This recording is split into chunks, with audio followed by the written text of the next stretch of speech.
Bonsoir à tout le monde, ou bonjour, euh, selon le pays dans lequel vous vous trouvez. C'est encore Madame Kenfa. On va continuer avec le diabète. On en a trop parlé, mais c'est important de le dire.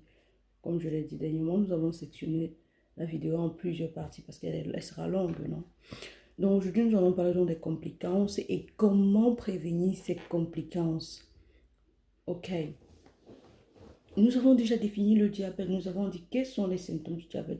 Nous avons dit comment prévenir le diabète. Mais il faut savoir que lorsqu'on parle de prévenir une maladie, comme je l'ai déjà dit, ce n'est pas seulement prévenir la maladie en soi, mais c'est de prévenir les complications lorsque la maladie est déjà installée. Il faut déjà tout d'abord noter que ce n'est pas une honte d'être malade, même si on n'a pas prévenu au départ, parce que c'est quelque chose que, moi je suis chrétienne, je ne sais pas qui vous priez, mais Dieu l'aurait voulu. Dieu a voulu si c'est déjà comme ça. Maintenant, si c'est comme ça, comment faire? Il faut seulement faire avec et prévenir que la maladie aille de l'avant. Qu'il est esacebazione. Quindi, je me dis et je le continue à le dire, n'ayez pas honte de parler de votre état de santé. Si vous souffrez de quelque chose, parlez-en parce que la solution peut être juste à côté de vous et vous êtes en train de vous étouffer parce que vous avez honte. Et plus vous stressez, plus votre état va s'aggraver. Ça, c'est ma pensée. Je suis sûre que beaucoup de personnes pensent ainsi parce que si on regarde seulement combien les personnes meurent dans leur chambre, on se rendra compte que ce n'est que l'aspect psychosocial, l'aspect psychologique qui les tue. Donc, revenons au sujet. Mais tout d'abord, j'aimerais vous dire merci. Merci pour votre soutien. J'aimerais vous inviter à vous abonner à mes pages YouTube, ma chaîne YouTube et ma page Facebook. J'aimerais vous inviter à liker et à commenter surtout parce que c'est très important pour moi. Donc, aujourd'hui, nous allons parler des complications du diabète et je vais revenir encore sur le cas de l'artiste camerounaise lorsque je vais parler des complications. Du coup, euh, parmi les complications, je vais commencer par les rétinopathies, les problèmes des yeux. Lorsque vous avez le diabète et que vous ne contrôlez pas, vous aurez ces problèmes des yeux. Ça peut être de tout ordre. Je n'entre pas dans cet ordre-là. Vous allez avoir les artéropathies qui concernent les veines ou qui concernent les artères. OK? Dans ce cas-là, vous allez entendre parler du pied diabétique. Le pied diabétique, c'est quoi? C'est cette blessure-là qui naît de la condition diabétique parce que vous n'avez pas contrôlé votre glycémie. Le pied diabétique ne guérit pas facilement. C'est ce que l'artiste camerounaise Maman Guéa a eu. Elle a eu ce pied diabétique parce que la glycémie, parce que son état n'était pas assez contrôlé, je présume, parce que je n'étais pas là avec elle. Mais si elle arrive à l'amputation, selon ce que j'ai étudié et selon les études que je suis allée lire, ce n'était pas contrôlé. Son style de vie n'était pas contrôlé par rapport à sa maladie. Donc, elle a eu le pied diabétique. Jusque-là, même quand elle a eu le pied diabétique, ce n'était pas traité. Parce que lorsque vous avez le pied diabétique, il faut éviter les chaussures serrées. D'où la première prévention des complications. Évitez les chaussures serrées à tout prix. Équilibrez votre alimentation. Ça, c'est un gros chapitre, mais on va essayer de résumer. OK? Donc, parmi les complications, il y a le pied diabétique qu'on résume souvent dans les artéropathies. On va parler des maladies rénales. Oh là là, l'insuffisance rénale est parfois causée par le diabète. Donc, vous comprenez que si vous ne prévenez pas les complications, si vous ne prenez pas soin de votre santé, vous allez arriver à ce niveau. On va parler des maladies cardiovasculaires. On peut même arriver à l'infarctus. On peut même arriver à l'athérosclérose qui cause l'infarctus et qui fait aussi partie des artéropathies. C'est pourquoi c'est très très important de prévenir les complications du diabète. On va parler des infections, toujours liées au pied diabétique, mais aussi en général. Parce que lorsque votre glycémie comment on va dire ça, lorsque votre n'est pas contrôlée, vous êtes à risque d'infection parce que même les défenses se baissent. Mais surtout du pied diabétique parce que vous ne le traitez pas, vous ne l'entretenez pas bien, il s'infecte. Et lorsqu'il s'infecte et parce qu'il ne guérit pas vite, vous vous souvenez dans l'ancienne vidéo, j'ai dit que un des symptômes du diabète, c'est que les blessures ne guérissent pas vite. Il va s'infecter et il faudra amputer parce que sinon tout le corps sera affecté. Donc, aujourd'hui, tu sais déjà que tout Si tu as le diabète, c'est une condition qui est comme ça. Il faut maintenant contrôler. Si tu ne contrôles pas, tu, tu auras tout ça. Comment donc faire pour contrôler? Un, il faut prendre tes médicaments normalement. Si ce sont les antidiabètes, si ce sont les médicaments en comprimé, prends-les bien. Si c'est l'insuline, injecte-toi à temps. Mais avant de prendre tes médicaments, qu'est-ce que tu dois faire? Tu dois mesurer ta glycémie. Donc, tu dois avoir un glucomètre à la maison. Et ça, c'est une chose à faire à tout prix. Lorsque tu apprends que tu as le diabète, tu dois avoir ce glucomètre, mesurer ta glycémie avant de prendre de manger. Parce que lorsque tu mesures ta glycémie, tu es capable de voir si tu es en dessous de la normale, de faire l'insuline, ou si tu es au-dessus et voir comment faire.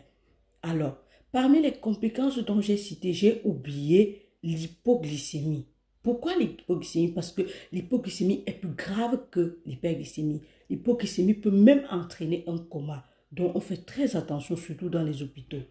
Donc, revenons donc à la prévention. Tu as mesuré ta glycémie, tu as pris tes médicaments normalement, tu bois beaucoup environ 2 litres par jour, parce que tu as besoin d'éliminer ce sucre-là qui va aller s'entasser dans les urines, ok? Et maintenant, tu as bu beaucoup d'eau, tu vois que tu fais bien, tu fais l'activité sportive dont je parlais. Dans ce cas-ci, c'est primordial de faire l'activité sportive parce que ce n'est plus un choix. Il faut que tu maintiennes ta santé. Tu peux vivre avec ce diabète autant d'années que possible. Mais si toi, tu décides, si tu veux vraiment vivre avec ce diabète, mais sinon, tu vas te retrouver dans des situations vraiment chaotiques et vraiment, tu seras juste un tas de problèmes. Je suis désolée de le dire de cette façon, mais c'est juste attirer ton attention que tu as besoin d'une bonne hygiène de vie. Maintenant, tu sais déjà ce qu'il faut faire. Maintenant, il faut avoir une bonne alimentation, disons, équilibrée. On entend quoi par alimentation équilibrée en cas de diabète?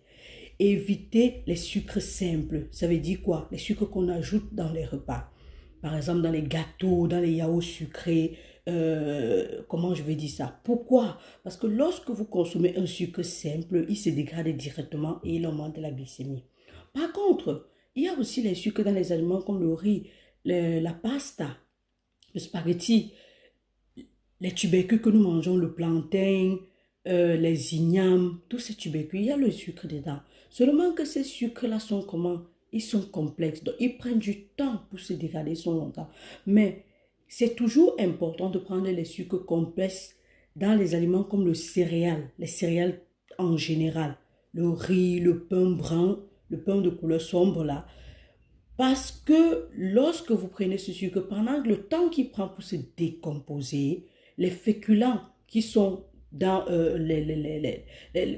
les fibres qui sont dans les féculents vous permettent de digérer et éliminer par la voie anale. Parce que lorsque vous faites ces deux actions simultanément, vous êtes en train de sauver votre santé. Il faut éviter les lipides. Les lipides sont à réduire automatiquement. Vous pouvez même consommer les sucres complexes, ça passe. Les protéines, vous digérez en consommant les fruits et les légumes, ça passe. Mais réduisez les lipides.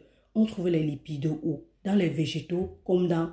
il y a les lipides d'origine végétaux, comme les lipides d'origine animale. Un lipide ou lipide d'origine animale. Oui, d'origine animale, oui, c'est ça. Les lipides d'origine végétale et les lipides d'origine animale. C'est très important. Pourquoi? Parce que si vous consommez plus les lipides d'origine animale, par exemple ce qu'on trouve dans la viande, vous allez accumuler parce qu'elles sont saturées. Elles se décomposent très difficilement.